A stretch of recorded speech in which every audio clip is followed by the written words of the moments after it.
Chapter 290. Pak.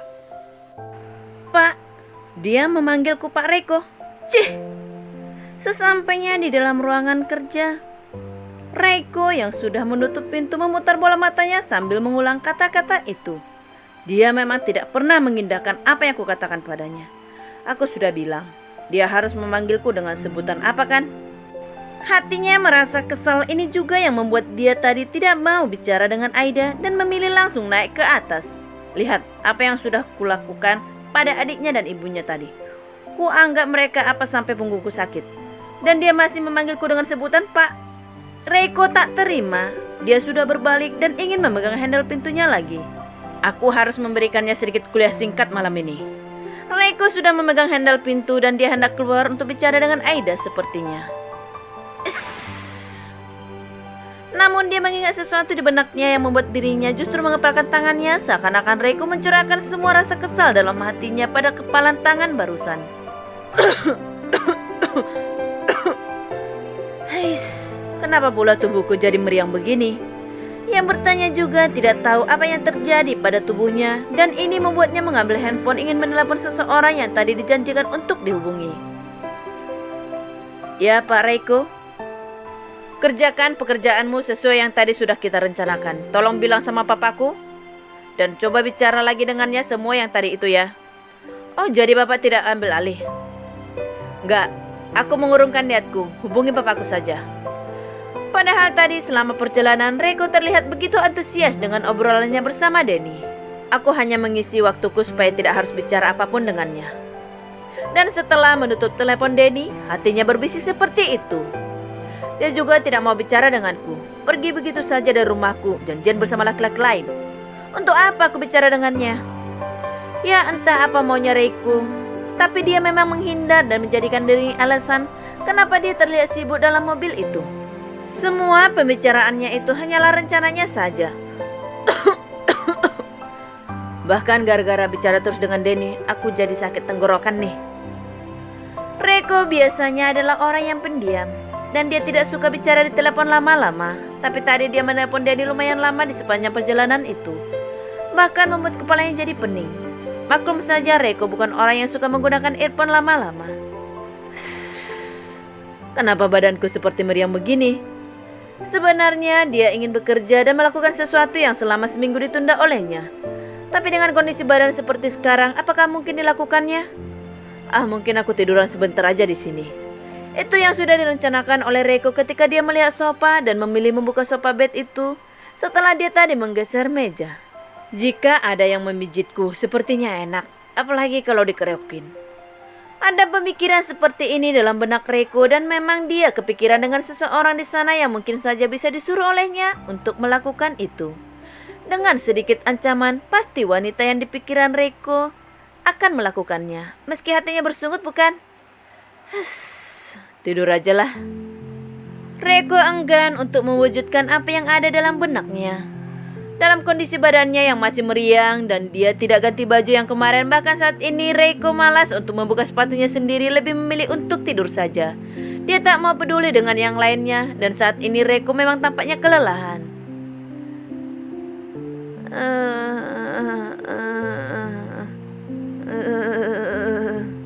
Tapi bukan tidur, semalaman itu Reiko malam meriang sendirian.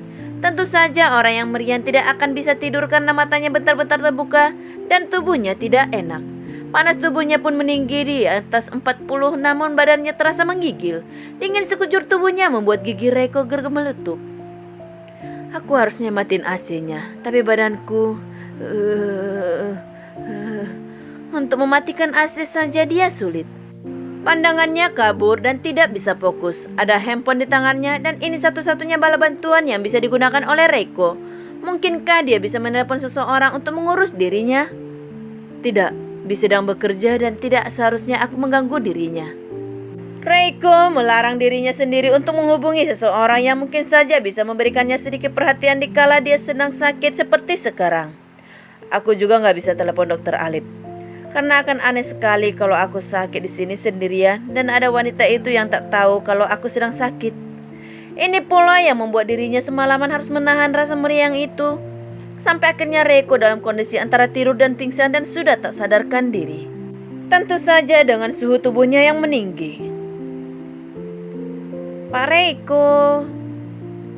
Panggilan itu pun juga tidak dihiraukan olehnya karena memang dia sudah tidak mendengarnya setelah beberapa jam pingsan.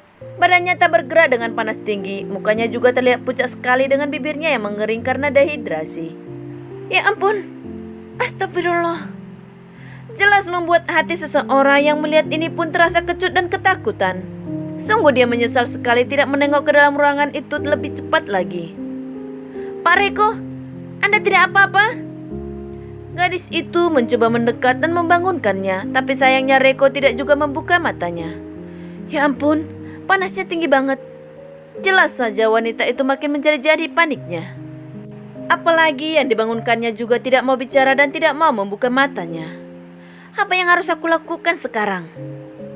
Bingung, cemas, dan panik semua menjadi satu kesatuan yang membuat kepala gadis itu berdenyut. Berpikir Aida, kamu harus berpikir, konsentrasi. Setelah Aida memberikan perintah ini kepada benaknya sendiri, dia pun segera berlari ke kamar mandi untuk menyiapkan kompres. Akhirnya ada respon ketika handuk hangat itu ada di dahi seseorang. Mata pria itu masih tertutup, tapi nama itu terurai dari bibirnya begitu saja, namun tak menunjukkan kesadarannya yang kembali. Ya Bapak, saya ini Aida. Bapak diam ya, biar saya urus dulu. Bapak panas badannya. Aida tak tahu apakah orang itu benar-benar sadar atau tidak karena matanya tertutup, hanya bibirnya saja tadi yang memanggilnya dengan sebutan seperti tadi.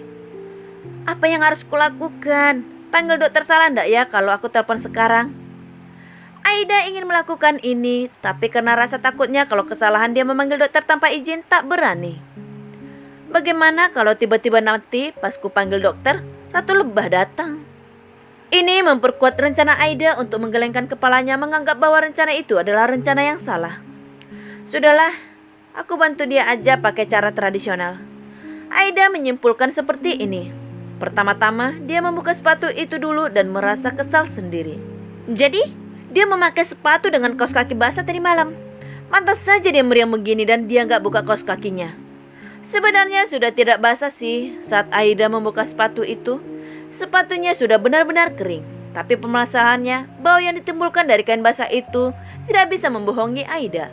Kalau orang yang memakai sepatu itu sengaja membiarkan sepatu basah menutupi kakinya. Dan kakinya lecet, banyak banget nih.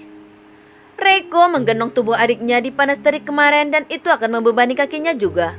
Aida yakin sekali kemarin itu pasti sangat melelahkan untuk Reiko. Sehingga ada rasa bersalah yang sangat besar ketika dia melihat beberapa bagian di pinggir kaki pria itu ada luka. Suka cari masalah sendiri orang ini ya. Aida jelas menggeruti kesal sendiri. Aida berusaha mengesampingkan dulu semua perasaan tak enak dalam hatinya karena dia harus fokus membantu Reiko agar kondisinya lebih baik, bukan? Ya Pak, ini saya. Tapi maaf ya Pak, saya bukain bajunya Bapak dulu. Saya kerokin Bapak aja ya. Saya tidak tahu lagi mau diapain Pak. Atau saya harus panggilkan dokter. Tapi nanti saya ngomong gimana sama dokternya Pak? Tak ada jawaban yang keluar dari orang yang sedang memejamkan mata itu. Jelas sudah ini membuat Aida tak bisa bertanya banyak padanya. Dia diam, berarti aku disuruh kerokin dia kan? Atau dari tadi dia memanggil namaku karena dia mengigau? Atau memang dia terlalu meriang untuk menjawabnya? Tidak tahulah. Panas Reiko masih tinggi dan dia juga masih dikompres oleh Aida. Susah payah wanita itu harus melepaskan jaket, kaos, menggulingkan tubuh Reiko yang lebih besar daripada tubuhnya, dan dia harus mengerik di bagian belakang dan depannya semua. Sesekali Reiko meringis, tapi dia seperti antara sadar dan tak sadar dan kembali terpejam. Sesekali panggilan itu keluar membuat Aida merespon, tapi tak ada lagi jawaban. Dia mengigau, aku rasa. Memang orang panas itu kan suka mengigau, tapi rasanya dia menahan sakitnya sendirian begini. Makanya dia jadi separah ini. Kenapa dia tadi malam gak telepon dokter? Aida tak paham, mau bertanya juga tak ada reaksi dari pria itu. Dia tak menggeliat sakit atau apapun yang menunjukkan dirinya sadar, hanya memejamkan matanya seperti kehilangan kesadaran, tapi memang mengigau juga. Aida tak paham. Akhirnya selesai juga. Lega hati Aida ketika melihat tubuh Reiko memang sudah diet kerik semua. Baiknya sekarang aku pijitin. Iya tunggu, ditutupin pakai selimut dulu saja ya. Pikir Aida yang kemudian membuka tempat di mana selimut berada. Sudah ada selimut di sana dan Aida tak membuang waktunya. Dia menyelimuti tubuh yang hanya memakai celana panjangnya saja. Bagian tubuhnya sudah merah-merah semua, depan belakang dikerik oleh Aida, termasuk di lengan tangannya juga. Sekarang aku coba pijit dulu saja ya, supaya lebih enakan badannya. Reiko belum bangun, bibirnya masih pecah-pecah dan dia belum minum juga. Matanya masih terpejam, dan Aida hanya mengamati saja sampai akhirnya dia lelah sendiri menunggu seperempat jam Reiko tak bangun-bangun. Makanya ide itu tercetuslah. Tapi baru dipegang juga telapak kakinya, suara ini membuat Aida menengok ke wajah Reiko. Kamu? Reiko baru membuka mata dan menatap wajah Aida. Bapak beneran sadar gak menggigau lagi? Ngapain di sini?